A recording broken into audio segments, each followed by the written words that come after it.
Welcome to Tholiadugu program.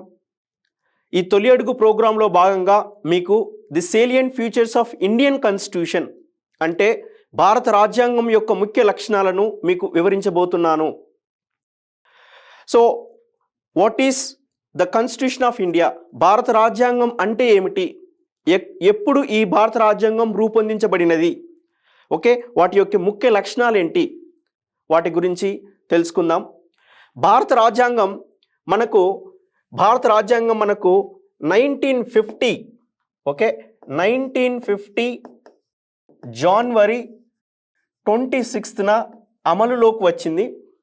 ఈ భారత రాజ్యాంగం అమలులోకి వచ్చిన తర్వాత భారతదేశం ఒక స్వతంత్ర భారతదేశంగా అనగా సోవరిన్, సోషలిస్ట్ అండ్ డెమోక్రటిక్ కంట్రీగా రూపొందించబడినది. రైట్, ఈ భారత రాజ్యాంగం అనగా ఏంటి? What is the Constitution of India? See, the Constitution of India is the supreme law of India. It lays down the framework defining the fundamental political principles, establish the structure, procedure and the power and duties of the government institutions, and also it set out the fundamental rights, fundamental duties and directive principles of state policy. So, Bharat Rajyangam is the supreme law of India. ఈ భారత రాజ్యాంగంలో మనకు structures of different government institutions, different government institutions, ఆ government institutions యొక్క procedures, powers and duties పొందుపరచబడినది. And also ఈ భారత రాజ్యాంగం ద్వారా మనకు ప్రాథమిక హక్కులు, ప్రాథమిక విధులు అండ్ ఆదేశిక సూత్రాలను మనం తెలుసుకోబోతున్నాము. So the first basic feature of the Indian Constitution is the lengthiest written constitution. జనరల్గా ద కాన్స్టిట్యూషన్స్, రాజ్యాంగాలు రెండు రకాలు. ఒకటేమో లిఖితపూర్వక రాజ్యాంగం, ఇంకొకటేమో అలిఖితపూర్వక రాజ్యాంగం. Like American constitution is a written constitution, but Britain constitution is an unwritten constitution. ఓకేనా? సో మనకు భారత రాజ్యాంగం ఒక లిఖితపూర్వక సుదీర్ఘ లిఖితపూర్వక రాజ్యాంగం. ఈ భారత రాజ్యాంగంలో మనకు భారత రాజ్యాంగ ప్రారంభ దశలో మనకు preambles and 395 articles and 8 schedules ఉండేవి. ఓకే, ఈ భారత రాజ్యాంగాన్ని ఎప్పుడు అమెండ్మెంట్ చేస్తూ ఓకేనా, ఫ్రమ్ 1950s నుంచి ఇప్పటి వరకు అమెండ్మెంట్ చేస్తూ కొన్ని ఆర్టికల్స్ని డిలీట్ చేయడం, కొన్ని ఆర్టికల్స్ని ఇక్కడ పెట్టడం, రాజ్యాంగంలో పెట్టడం వల్ల మనకు అట్ ప్రజెంట్ ఆర్టికల్స్ మొత్తం 470 ఆర్టికల్స్ అండ్ 12 షెడ్యూల్స్. సో ఈ భారత రాజ్యాంగం ప్రపంచంలోకెల్లా అతిపెద్ద రాజ్యాంగం, అతిపెద్ద లిఖిత రాజ్యాంగం. ఎందుకు ఈ భారత రాజ్యాంగం ప్రపంచంలోకెల్లా అతిపెద్ద లిఖిత రాజ్యాంగం? ఎందుకు? What is the reason? ఒకటి వచ్చేసి భౌగోళిక అంశాలు. ఓకే, బికాస్ ఎందుకంటే భారతదేశం ఒక వ్యాస్ట్ ఏరియా విత్ డిఫరెంట్ భాషలు, వివిధ సంస్కృతులు, వివిధ రిలీజియన్స్ ఉండడం వల్ల మనకు భారత రాజ్యాంగం ఒక అతిపెద్ద సుదీర్ఘ రాజ్యాంగంగా రూపొందించబడినది. దానితో పాటు భారతదేశంలో కేంద్రానికి రాష్ట్రానికి ఒకే రాజ్యాంగం ఉంది. కేంద్రానికి రాష్ట్రానికి ఒకే రాజ్యాంగం. దానితో పాటు భారత రాజ్యాంగాన్ని రూపొందించేటప్పుడు the most of the members in the రాజ్యాంగ సభలో చాలామంది లాయర్లు ఉన్నారు. చాలామంది లాయర్లు ఉండడం వల్ల వాళ్ళు ప్రతి ఒక్క విషయాన్ని క్షుణ్ణంగా పరిశీలించి దాన్ని రూపొందించడం జరిగినది. అందువల్ల భారత రాజ్యాంగం ఒక సుదీర్ఘమైన లిఖితపూర్వక రాజ్యాంగం. Right, the second feature of the Indian constitution is actually the Indian Constitution is drawn from various sources. We know that భారత రాజ్యాంగం ఒక సుదీర్ఘమైన లిఖిత రాజ్యాంగం. రైట్, ఈ సుదీర్ఘమైన లిఖిత రాజ్యాంగం మొదటగా మెజారిటీ ఆఫ్ ద ఇన్ఫర్మేషన్, చాలా ఇన్ఫర్మేషన్ని మనం ఎక్కడి నుండి తీసుకున్నామంటే భారత ప్రభుత్వ చట్టం గవర్నమెంట్ ఆఫ్ ఇండియా యాక్ట్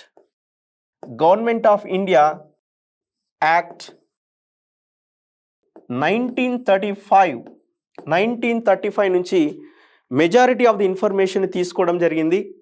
దానితో పాటు ప్రపంచంలోని వివిధ రాజ్యాంగాల నుంచి మనకు కావాల్సిన అంశాలను కూడా తీసుకోవడం జరిగినది. సో మీకు తెలిస్తే ఇక్కడ ఎస్పెషల్గా ద ఇండియన్ గవర్నమెంట్ అనేది ఒక parliamentary form of the government. Okay, ఈ పార్లమెంటరీ ఫామ్ ఆఫ్ ద గవర్నమెంట్ని మనం బ్రిటిష్ కాన్స్టిట్యూషన్ నుంచి తీసుకోవడం జరిగినది. బ్రిటిష్ కాన్స్టిట్యూషన్ నుంచి తీసుకోవడం జరిగినది. ఓకేనా. And the judicial review of the fundamental rights, ప్రాథమిక హక్కులను మనం యునైటెడ్ స్టేట్స్ ఆఫ్ అమెరికా నుంచి తీసుకోవడం జరిగినది. ఓకేనా. ప్రాథమిక హక్కులను United States of America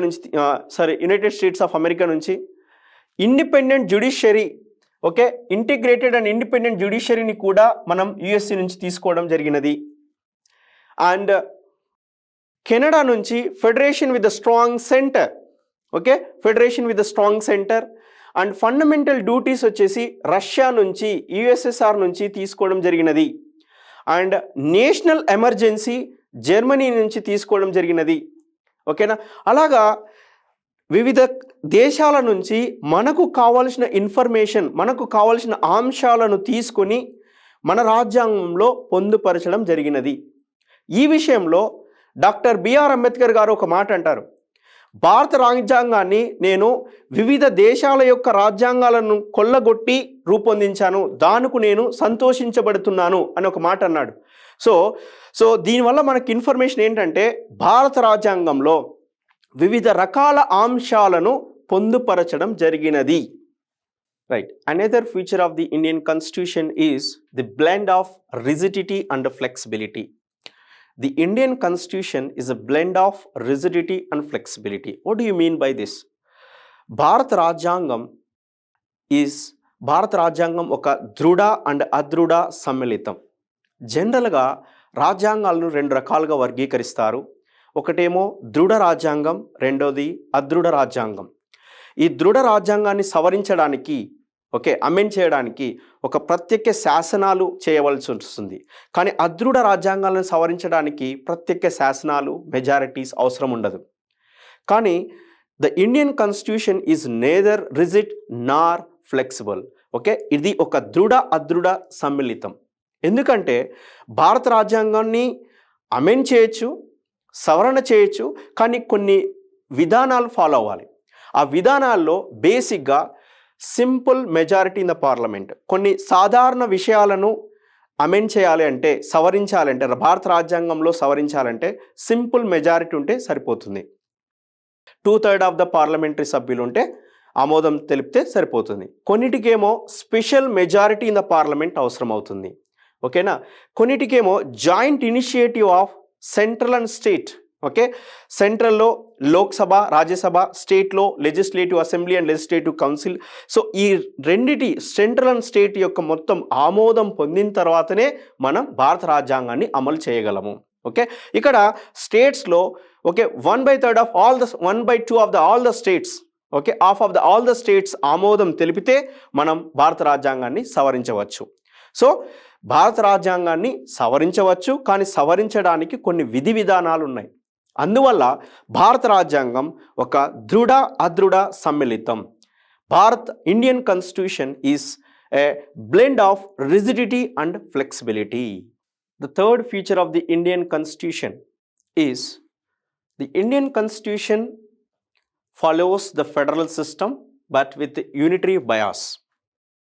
so ఇక్కడ ఫెడరల్ సిస్టమ్ అంటే ఏంటి? ఫెడరల్ సిస్టమ్ అంటే ఏంటంటే ద పవర్ని ఇక్కడ డివైడ్ చేస్తున్నాం మనం, central government and state government. Like if I consider the American constitution, ఈ అమెరికాలో okay centre has some powers and state has some powers. So these పవర్స్ని డివైడ్ చేస్తున్నాం. ఓకే, సో కానీ మన ఇండియాలో ఫెడరల్ సిస్టమ్ ఉంది, సెంట్రల్ గవర్నమెంట్ ఉంది, state government ఉంది. Centre has some powers, state has some powers. But కొన్ని విషయాలలో, కొన్ని అంశాలలో సెంట్రల్ గవర్నమెంట్ ఆధిక్యత ఎక్కువ ఉంటుంది. Like you consider strong centre with single constitution. ఓకేనా, strong centre with single constitution. Okay, భారత రాజ్యాంగం ఓకే ఒకే రాజ్యాంగం, స్టేట్కి సపరేట్ రాజ్యాంగం, సెంటర్కి సపరేట్ రాజ్యాంగం లేదు. కానీ యుఎస్లో ఉంది. American constitution has Central constitution and state constitution different. And single citizenship, yes, single citizenship, flexibility of the constitution and integrated independent judiciary and appointment of the state government, appointment of the state governor, and also Union Public Service Commission will provide officers to the state government. So వీటిని base చేసుకుని మనము మన Indian government okay Indian system Indian constitution is mostly on unitary bias. Federal system ఉంది, state government, central government ఉంది, but it is more ఏకకేంద్ర అభిప్రాయంతో or unitary బయాస్తో the Indian constitution రూపొందించబడినది. The fifth feature of the Indian Constitution is the parliamentary form of the government. Okay, భారత రాజ్యాంగము ఈ parliamentary వ్యవస్థను బ్రిటన్ రాజ్యాంగం నుంచి స్వీకరించబడినది. ఈ పార్లమెంటరీ వ్యవస్థలో శాసనసభ, that is executive system, that is legislative system, and కార్యనిర్వహణ సభ, దట్ ఈస్ ఎగ్జిక్యూటివ్ సిస్టమ్. ఈ రెండు విభాగాలు means legislative system and executive system work with coordination and cooperation. సమన్వయ సహకారాలతో ఈ శాసనసభ అండ్ కార్యనిర్వాహక సభ వర్క్ చేయబడుతుంది. ఈ పార్లమెంటరీ వ్యవస్థ యొక్క లక్షణాలు ఏంటంటే presence of nominal and real executive, and also the majority party rule. After elections, which party will get more majority, that is going to rule the government, and leadership of prime minister in the center and chief minister in the state, and dissolution of the lower house, Lok Sabha and assembly raddu cheyabadutundi. So some of these features are the parliamentary form of the government. The sixth feature of the Indian Constitution is synthesis of parliamentary sovereignty and judicial supremacy. అంటే ఏంటి? భారత parliamentary సార్వభౌమాధికారం and also న్యాయశాఖ ఔన్నత్యంల సమన్వయం. ఇక్కడ భారత parliamentary వ్యవస్థని Britain రాజ్యాంగం నుంచి స్వీకరించబడినది అండ్ జ్యుడిషియల్ సిస్టమ్ని అమెరికన్ రాజ్యాంగం నుంచి స్వీకరించబడినది. Okay, different. ఇక్కడ మన భారత రాజ్యాంగంలో ఈ పార్లమెంటరీ వ్యవస్థ పార్లమెంటరీ సిస్టమ్ రూపొందించిన శాసనాలను న్యాయ సమీక్షాధికారం ద్వారా సుప్రీంకోర్టు రాజ్యాంగ విరుద్ధమని చెప్పే అధికారం సుప్రీంకోర్టుకు ఉంది. అలాగే సుప్రీంకోర్టు యొక్క న్యాయ వ్యవస్థలో పనిచేసే జడ్జీలను నియమించే అధికారం పార్లమెంటరీ వ్యవస్థకు ఉంది. అందుకే భారత రాజ్యాంగం is a synthesis of parliament sovereignty and judicial supremacy అని అంటారు. ఓకే, పార్లమెంటరీ సార్వభౌమాధికారం అలాగే న్యాయశాఖ ఔన్నత్యంల సమన్వయం అని మన భారత రాజ్యాంగంని అంటారు. ఎందుకంటే రెండిటికి పవర్స్ ఉంటాయి. జ్యుడిషియల్ పవర్స్తో పార్లమెంటరీలో చేసిన శాసనాలను తప్పని చెప్పే అధికారం ఉంటుంది. Another feature of the Indian constitution is integrated and independent judiciary. అంటే సమగ్ర అండ్ స్వతంత్ర న్యాయ వ్యవస్థ. భారత రాజ్యాంగంలోని న్యాయ వ్యవస్థను అమెరికన్ రాజ్యాంగం నుంచి స్వీకరించబడినది. బట్ ఈ American judicial system is somewhat different from the Indian judicial system.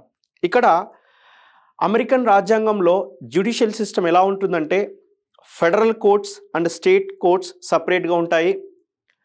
State level ఇష్యూస్ని state కోర్టులో, సెంట్రల్ లెవెల్ ఇష్యూస్ని సెంట్రల్ కోర్టులో డిస్కస్ చేసే విధానం ఉంటుంది.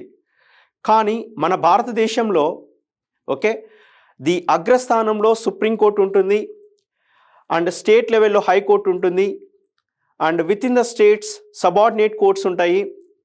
సో అప్పీళ్ళ విషయానికి వస్తే అగ్రస్థానంలో సుప్రీంకోర్టు వరకు మనం అప్పీళ్ళకి వెళ్ళొచ్చు. ఓకేనా? సో ఈ సుప్రీంకోర్టు విధానాల్లో న్యాయ వ్యవస్థ కొన్ని అధికారాలు ఉంటాయి. ఆ అధికారాలు ఏంటంటే భారత రాజ్యాంగం యొక్క అమెండ్మెంట్స్ తప్పనిపిస్తే రాజ్యాంగ విరుద్ధం అని చెప్పే అధికారం సుప్రీంకోర్టుకు ఉంటుంది. సో ఇలాంటి స్వతంత్ర వ్యవస్థని కోల్పోకుండా ఉండడం కోసం భారత రాజ్యాంగంలో సుప్రీంకోర్టుకి న్యాయ వ్యవస్థకి కొన్ని విధానాలను అమలుపరచబడింది, కొన్ని విధానాలను ఇచ్చింది. ఆ విధానాల్లో ఒకటి ఏంటంటే security of tenure of judges. Okay, నిర్ణీత పదవికాలం, ఫిక్స్డ్ పదవికాలం ఇచ్చింది. దాంతోపాటు ఫిక్స్డ్ సర్వీస్ కండిషన్స్, ఏ సర్వీస్ ఎవరు చేయాలి అనే విధానాన్ని ఇచ్చింది. దాంతోపాటు సుప్రీంకోర్టు వ్యవస్థలో సుప్రీంకోర్టుకు అయ్యే ఖర్చులని కన్సోలిడేటెడ్ ఫండ్ ఆఫ్ ఇండియా నుంచి తీసుకోవడం జరుగుతుంది. అలాగే prohibition on discussion on the conduct of judges. ఓకేనా, జడ్జిల యొక్క ప్రవర్తనని శాసనసభల్లో డిస్కషన్ చేయకూడదు. And also court of contempt, court ధిక్కరణ కేసు కింద శిక్షించే అధికారం కూడా కోర్టుకుంటుంది. అలాగే న్యాయ వ్యవస్థని కార్యనిర్వహణ వ్యవస్థకి, ఎగ్జిక్యూటివ్ సిస్టమ్కి న్యాయ వ్యవస్థకి లింక్ లేకుండా సెపరేట్గా డిఫరెంట్ విభాగాలుగా పొందించడం కూడా జరిగింది ఇక్కడ. సో ఇలాగా న్యాయ వ్యవస్థని ఒక డిఫరెంట్ సిస్టమ్గా ప్రొవైడ్ చేయడం మన భారత రాజ్యాంగంలో ఉంది. So that's why integrated and independent judiciary అంటాం, సమగ్ర అండ్ స్వతంత్ర న్యాయ వ్యవస్థ. Okay, it will give separation of powers to the Indian Constitution. Another feature of the Indian Constitution is the fundamental rights. Okay, the Constitution of India provides fundamental rights to its people. Okay, భారత రాజ్యాంగంలోని 3వ భాగంలో, third part, okay, 3వ భాగంలో 6 ప్రాథమిక హక్కులను ఇచ్చింది. వాటిలో right to equality, right to freedom, right against exploitation, right to freedom of religion, cultural and educational rights, right to constitutional remedies. Okay, ఈ ప్రాథమిక హక్కులు మనకు ఒక రకమైన స్వేచ్ఛని భారత రాజ్యాంగం ద్వారా కలిగించబడుతుంది. ఈ ప్రాథమిక హక్కులు జస్టిసబుల్. ఈ ప్రాథమిక హక్కులకి ఏదైనా భంగం వాటిల్లితే సుప్రీంకోర్టుకి మనం డైరెక్ట్గా అపీల్ చేసుకోవచ్చు. ఓకే, సుప్రీంకోర్టుకి మనం డైరెక్ట్గా అపీల్ చేసుకోవచ్చు. ది ఎగ్జిక్యూటివ్ సిస్టమ్ అధికారాన్ని యూజ్ చేసుకొని ప్రజల మీదకు ఈ యొక్క హక్కులను నియంత్రించాలని చూస్తే కూడా మనం సుప్రీంకోర్టుకి అపీల్ చేసుకోవచ్చు. అలాగే శాసనసభలో కొన్ని శాసనాలు ఈ యొక్క హక్కులకి భంగం వాటిగా ఉంటే కూడా మనం సుప్రీంకోర్టుకి అపీల్ చేసుకోవచ్చు. Like some of these things are like habeas corpus, quo warranto etcetera. So కానీ ఈ ఫండమెంటల్ రైట్స్ అనేవి అపరిమితమైనవి కాదు. ఈ ఫండమెంటల్ రైట్స్ కూడా నేషనల్ ఎమర్జెన్సీ టైంలో రద్దు చేసే అధికారం భారత రాజ్యాంగానికి ఉంటుంది. అలాగే భారత రాజ్యాంగ సవరణ ద్వారా ఈ ఫండమెంటల్ రైట్స్లో చేంజెస్ చేయొచ్చు. కొన్ని ఫండమెంటల్ రైట్స్ని తీసేసే అధికారం ఉంటుంది, కొన్ని ఫండమెంటల్ రైట్స్ని యాడ్ చేసే అధికారం కూడా భారత రాజ్యాంగ సవరణ ద్వారా శాసనసభకు ఉంటుంది. Another feature of the Indian constitution is directive principles of state policy. Directive principles అంటే ఆదేశిక సూత్రాలు. ఈ ఆదేశిక సూత్రాలు భారత రాజ్యాంగంలోని 4వ భాగంలో పొందుపరచడం జరిగినది. జనరల్గా ఈ ఆదేశిక సూత్రాలు directive principles are basically 4 types. ఏంటంటే social principles, political principles, economic principles and principles concerning international relations. So ఈ ఆదేశిక సూత్రాలు డైరెక్టివ్ ప్రిన్సిపల్స్ భారతదేశంలోని సంక్షేమ పరిపాలనకి ఉపయోగపడతాయి. సంక్షేమ పరిపాలన జరగాలంటే ఈ ఆదేశిక సూత్రాలను మైండ్లో పెట్టుకొని పరిపాలించాలి. కానీ ఈ directive principles are not justiciable in the court.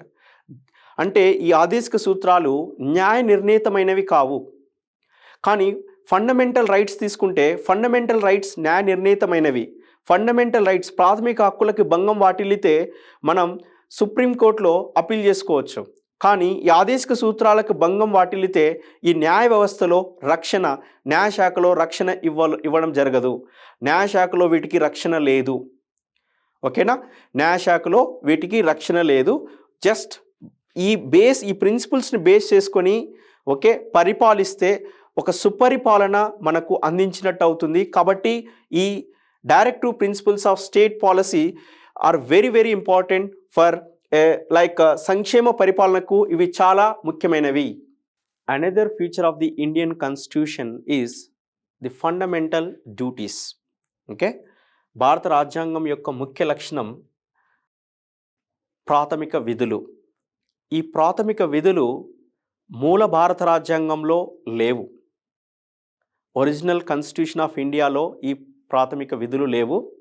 ఈ ప్రాథమిక విధులను 42nd constitutional amendment, okay, 42nd constitutional amendment act of 1976 on the recommendation of Swaran Singh Committee,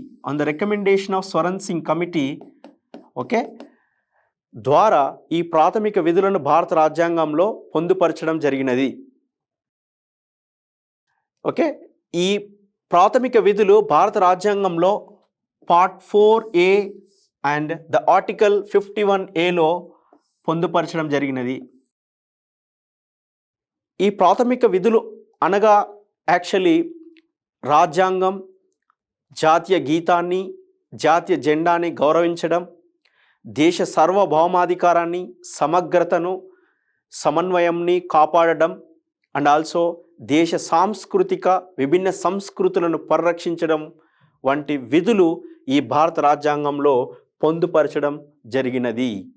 another feature of the Indian constitution is a secular state. Okay, the constitution of India stands for a secular state. The secular state, okay, లౌకిక రాజ్యం, లౌకికం, secular means లౌకికం.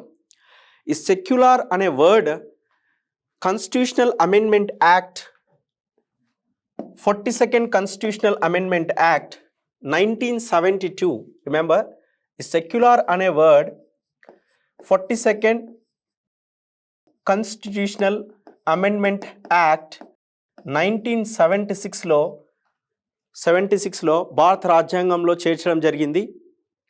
So based on this, okay, భారత రాజ్యాంగం ఏ మతాన్ని అధికార మతంగా గుర్తించదు, అన్ని మతాలను గౌరవిస్తుంది అండ్ అన్ని మతాలకు సమానమైన పరిరక్షణ కల్పిస్తుంది. That is, it does not uphold any particular religion as the official religion of the state. ఏ మతాన్ని అధికార మతంగా గుర్తించదు. Giving equal respect to all religions or protecting all religions equally. So అన్ని మతాలను సమానంగా ఆదరిస్తుంది. Another feature of the Indian constitution is universal adult franchise.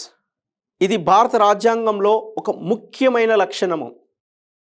భారతదేశంలో జరిగే లోక్సభ అండ్ అసెంబ్లీ ఎన్నికలకు ఈ యూనివర్సల్ అడల్ట్ ఫ్రాంచైజ్ పద్ధతిని మనం ఉపయోగిస్తాం.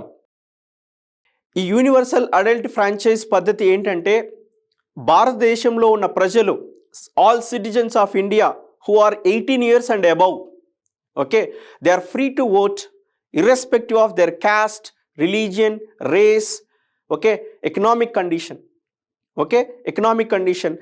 ఈ తేడా లేకుండా ప్రతి ఒక్క భారతీయుడు ఎవరైతే 18 years and above ఉన్న వాళ్ళు ఓటు హక్కును ఫ్రీగా వినియోగించుకోవచ్చు. That is known as universal adult franchise. ఈ విధానాన్ని భారత రాజ్యాంగంలో ఆర్టికల్ 326 రూపంలో పొందుపరచడం జరిగినది. ఆర్టికల్ 326 రూపంలో పొందుపరచడం జరిగినది. ఈ యూనివర్సల్ అడల్ట్ ఫ్రాంచైజ్ని మరో విధంగా యూనివర్సల్ అడల్ట్ సఫ్రేజ్ అని కూడా అంటాము. యూనివర్సల్ అడల్ట్ సఫ్రేజ్ అని కూడా అంటాము. Another feature of the Indian constitution is single citizenship. Okay, in India, all citizens, irrespective of the state in which they are born or reside, enjoy the same political and civil rights of the citizenship all over the country, and no discrimination is made between them. భారత పౌరసత్వం is ఏకీకృత పౌరసత్వం. కానీ American system తీసుకుంటే, అమెరికాలో జాతీయ పరంగా ఒక సిటిజన్షిప్ అండ్ నివసిస్తున్న రాష్ట్రంలో ఇంకొక సిటిజన్షిప్, 2 సిటిజన్షిప్స్ ఉంటాయి. ఓకే, కానీ భారతదేశంలో మేబీ 2 ప్రభుత్వాలు ఉన్నప్పటికీ ఒకే సిటిజన్షిప్, ఏక పౌరసత్వం, or we can say single citizenship ఉంది. సో ఈ సిటిజన్షిప్ ద్వారా భారతదేశంలో ఎక్కడ జన్మించినా, ఎక్కడ నివాసం ఉండినా ఆల్ ఓవర్ ఇండియాలో ఓకే సమాన రాజకీయ అండ్ పౌర హక్కులు పొంది ఉంటాడు. ఓకేనా, సమాన రాజకీయ పౌర హక్కులు పొంది ఉంటాడు. That we call it as a single citizenship. Another feature of the Indian constitution, భారత రాజ్యాంగం యొక్క ముఖ్య లక్షణం వచ్చేసి ఇండిపెండెంట్ బాడీస్, అంటే స్వతంత్ర సంస్థలు. భారత రాజ్యాంగంలో కేంద్ర రాష్ట్ర స్థాయిలో legislative system, executive system and judiciary system ఏర్పరిచినప్పటికీ కొన్ని స్వతంత్ర సంస్థలను కూడా ఏర్పరిచింది. ఈ స్వతంత్ర సంస్థలు భారత ప్రజాస్వామ్యాన్ని విజయవంతం చేయడానికి, ఓకే డెమోక్రటిక్ సిస్టమ్ని సక్సెస్ఫుల్ చేయడానికి ఈ స్వతంత్ర సంస్థలు దోహదపడతాయి. Let us consider the first one, election commission of India, భారత ఎన్నికల సంఘం. ఈ election commission of India conduct the elections okay for the రాష్ట్రపతి, ఉపరాష్ట్రపతి and also the parliament elections, state legislative ఎలక్షన్స్కి ఎలక్షన్స్ నిష్పక్షపాతంగా జరపడానికి ఈ ఎలక్షన్ కమిషన్ దోహదపడుతుంది. అలాగే భారత ప్రభుత్వ కేంద్ర రాష్ట్ర స్థాయిలో భారత ప్రభుత్వ ఖర్చులకు ఒక controller and auditor general of ఇండియాని కూడా ఏర్పాటు చేయడం జరిగింది. అలాగే భారతదేశంలోని సెంట్రల్ లెవెల్లో కేంద్ర సర్వీసులకు పోటీ పరీక్ష ద్వారా అభ్యర్థులను ఎన్నుకొని వారికి ప్రాపర్ శిక్షణ ఇవ్వడం కోసం యూనియన్ పబ్లిక్ సర్వీస్ కమిషన్ ఏర్పడడం జరిగింది. రాష్ట్ర స్థాయిలో స్టేట్ లెవెల్లో కూడా స్టేట్ పబ్లిక్ సర్వీస్ కమిషన్స్ ఏర్పడడం జరిగింది. అండ్ ఆల్సో ఈ స్వతంత్ర సంస్థలకు పరిరక్షణ కోసం, ఈ స్వతంత్ర సంస్థలను రక్షించడం కోసం from the politics, from the parliament, okay ఈ స్వతంత్ర సంస్థలను పరిరక్షించడం కోసం వీటికి కొన్ని బాధ్యతలు కూడా ఇచ్చింది, కొన్ని అవకాశాలను కూడా ఇచ్చింది. వాటిలో ఏంటంటే ఈ సంస్థల్లో వర్క్ చేసే మెంబర్స్కి పరిమిత పదవి కాలము, నిర్ణీత సర్వీసులు, వీరి యొక్క జీత భత్యాలను కన్సోలిడేటెడ్ ఫండ్ ఆఫ్ ఇండియా నుంచి తీసుకోవడం జరుగుతుంది. Right. Another feature of the Indian constitution is emergency provision, అత్యవసరాధికారాల నిబంధనలు. ఎటువంటి అసాధారణ పరిస్థితుల్లోనైనా ఓకే భారత ప్రభుత్వం వర్క్ చేయాలి అంటే రాష్ట్రపతికి కొన్ని అత్యవసర అధికారాలను ఇవ్వడం జరిగింది. బేసికల్గా ఈ అత్యవసర అధికారాలు, ఎమర్జెన్సీ అధికారాలు 3 రకాలు. ఒకటి నేషనల్ ఎమర్జెన్సీ. ఈ నేషనల్ ఎమర్జెన్సీ ఎప్పుడు వస్తుందంటే వార్ జరిగినప్పుడు, యుద్ధం జరిగినప్పుడు, మత కల్లోలాలు జరిగినప్పుడు ఈ నేషనల్ ఎమర్జెన్సీ వస్తుంది. అలాగే స్టేట్ ఎమర్జెన్సీ. ఈ స్టేట్ ఎమర్జెన్సీ ఎప్పుడు వస్తుందంటే స్టేట్లో ప్రభుత్వం పడిపోయినప్పుడు, లేదంటే సెంట్రల్ గవర్నమెంట్ ఇచ్చిన ఆదేశాలను స్టేట్ గవర్నమెంట్ పాటించకపోయినప్పుడు స్టేట్ ఎమర్జెన్సీని ప్రొవైడ్ చేసే అధికారం రాష్ట్రపతికి ఉంటుంది. అలాగే ఫైనాన్షియల్ ఎమర్జెన్సీ, ఆర్థిక సుస్థిరత్వం లేనప్పుడు ఫైనాన్షియల్ ఎమర్జెన్సీ ప్రొవైడ్ చేసే అధికారం కూడా రాష్ట్రపతికి భారత రాజ్యాంగం ద్వారా ఇవ్వడం జరిగింది. Another feature of the Indian constitution is 3-tier government, 3 అంచెల ప్రభుత్వం. జనరల్గా ఇతర రాజ్యాంగాల వలె భారత రాజ్యాంగం కూడా మొదట ఓన్లీ 2 గవర్నమెంట్స్ ఉండేది. ఒకటేమో central government, second state government.